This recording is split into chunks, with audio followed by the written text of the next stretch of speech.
Hi guys! On est actuellement jeudi, c'est vraiment le jour le plus random que vous pouvez trouver dans la semaine et j'ai décidé de vous montrer comment, randomly, j'essaye de me mettre au travail. J'ai l'impression que en tant qu'étudiant, vous pourrez comprendre ma détresse, qu'on se motive ensemble en fait. J'ai toujours rien fait, même pas ouvert mon cours, même pas tchac tchac tchac. Actuellement, je vous explique le plan. Vous regardez cette vidéo jusqu'à la fin, vous mettez un petit like, un petit commentaire et puis vous mettez au travail. Est-ce qu'on peut faire ça comme deal? Deal. On a changé de cadre pour le premier conseil. On ne le dira jamais assez je pense, mais chambre rangée, esprit rangé. Donc avant de pouvoir commencer quoi que ce soit, là maintenant tout de suite tu t'arrêtes et tu ranges. Je ne te demande pas d'aller faire un ménage de printemps. Déjà là on est en automne donc raté. Mais le minimum vraiment que tu puisses faire c'est ranger ton espace de travail. Du coup moi ici c'est ce que je vais faire. Yes. Il y a trop de trucs. Impossible de se mettre au travail donc on va un peu kind of clean up the mess. Je vous avoue qu'il y a autre chose que je vous ai caché. Pourquoi les vêtements ça dérange comme ça?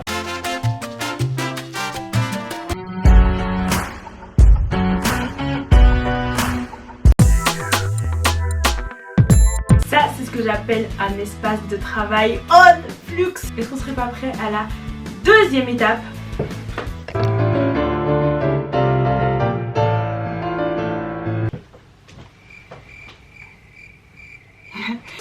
Prochain conseil, il pourra peut-être vous paraître grave débile, ça va être de préparer à l'avance tout ce dont vous avez besoin de A à Z, que ce soit la gomme, le crayon, le cahier.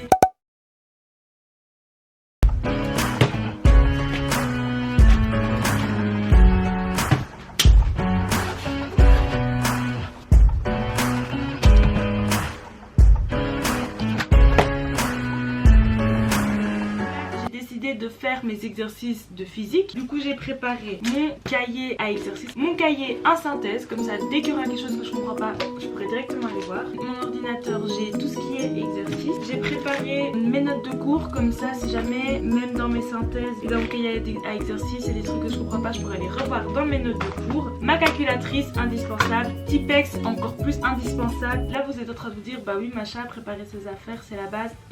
Pour se mettre au travail et travailler efficacement, il faut éviter un maximum de déplacements. Tous les moments vous perdez votre concentration, vous allez devoir fournir on va dire de l'énergie pour vous refocus sur ce que vous étiez en train de faire. Du coup si déjà en préparant vos affaires ça peut vous éviter de reperdre cette concentration, c'est du temps gagné et c'est de l'énergie en moins au moment de se mettre au travail. Donc préparer toutes ces affaires à l'avance, c'est vraiment la base. Là, je suis prête à me mettre au travail. Mais imaginons dans un scénario tout à fait possible, je compte les mouches qui volent. Là, vous êtes en train de vous dire, Macha, qu'est-ce qui se passe? Comment on fait quand on est dans des situations comme ça? J'ai préparé mes affaires et je sais pas me mettre au travail. Le troisième conseil entre en jeu. Je vous ai pris un petit peu plus proche pour ce troisième conseil. J'ai viré toutes mes affaires parce qu'on aura besoin de l'ordinateur. Yes, yes. On va se mettre une playlist travail.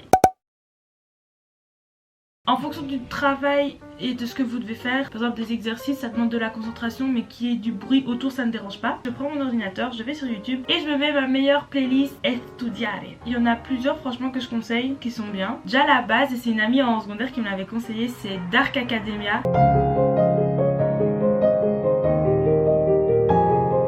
Ou sinon vous pouvez taper dans votre barre de recherche YouTube 1 Hour Study ou des trucs comme ça. Et une que j'aime beaucoup en ce moment, que j'écoute tout le temps quand je dois me mettre au travail, c'est cette musique là. Vous voyez c'est grave chill. Je mets la musique et ensuite je mets en plein écran mes exercices comme ça. Si je veux retourner sur la musique ça me demande beaucoup de manipulation parce que ce n'est pas juste à côté. Donc je suis pas trop distraite par YouTube vous voyez.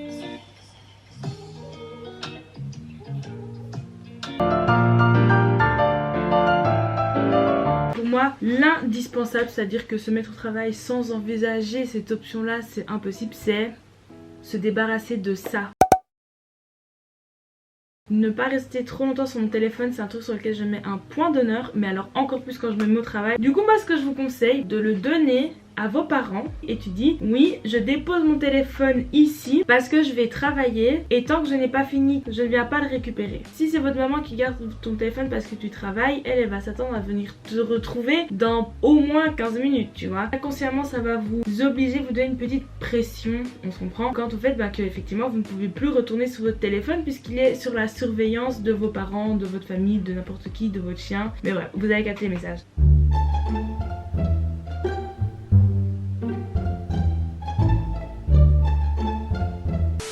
Maintenant qu'on a préparé ce dont on a fait besoin, qu'on a un environnement clean, qu'on a une bonne musique avec nous et qu'on n'a plus notre téléphone pour nous parasiter l'esprit, on est presque prêt à se mettre au travail. C'est de faire une to-do list. Je ne vous apprends rien quand je vous dis to-do list, mais là on parle de concret. Vous allez faire 3 colonnes. La catégorie, ce que je dois faire, la catégorie, ce que je suis censée faire, et la catégorie, ce que j'espère faire. Là-dedans, ce sera tout ce qui est deadline extérieur à ce que toi tu aimerais faire. Donc je mets par exemple test, maths, devoir côté en chimie. Une fois qu'on a mis ce que l'on doit faire, on va mettre ce que l'on est censé faire. Là-dedans, c'est tout ce qui est autant important mais qui n'est plus obligatoire. Je pense par exemple à lire un article pour français. On sait qu'on pourrait le faire dans le bus, mais tu es quand même censé le faire maintenant. Et ça, pareil, tu vas noter étape par étape ce que tu aimerais faire. Moi, je vais mettre avancer dans mes synthèses en chimie, par exemple. Mettre à jour mes notes d'exercice de répétition. Et enfin, dernière case, ça va être ce que tu aimerais faire.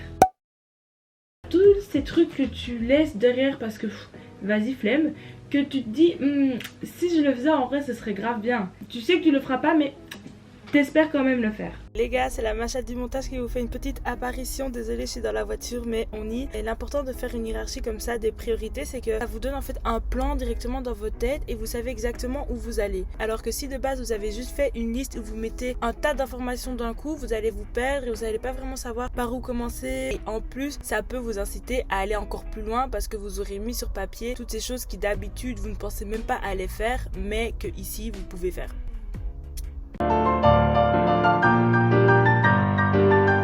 Me demandez pas pourquoi, mais la proximité depuis le Covid, ça me manque. Il reste une étape avant de se mettre au travail. Patience les gars, je sais que là je vous ai donné envie de devenir une personne productive et tout, mais il reste une chose à faire, c'est se mettre des limites.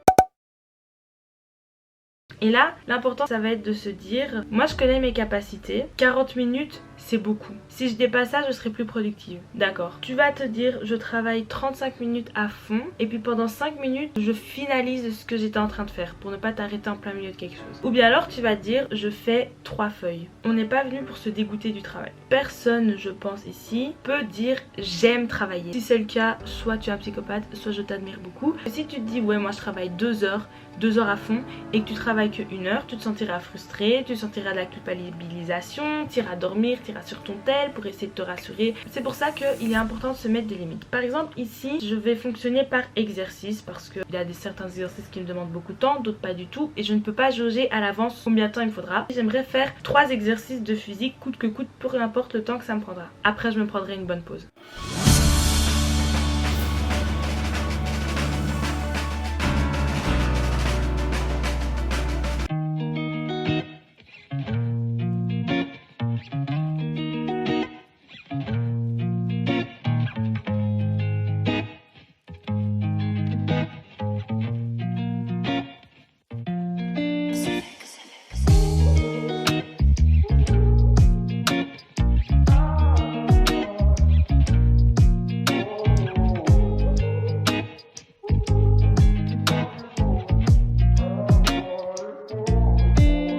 Voilà les gars, c'est la fin de cette vidéo, j'espère qu'elle vous aura plu. On a réussi à se mettre au travail tant bien que mal, ça nous a demandé un peu d'effort, on y est parvenu. Moi je vous retrouve une prochaine pour une nouvelle vidéo. Je vais essayer de commencer à être de plus en plus régulière, mais vu qu'il y a les examens qui arrivent et qui me guettent au loin, en tout cas moi ça me fait vraiment énormément plaisir de partager des vidéos avec vous. Bye guys.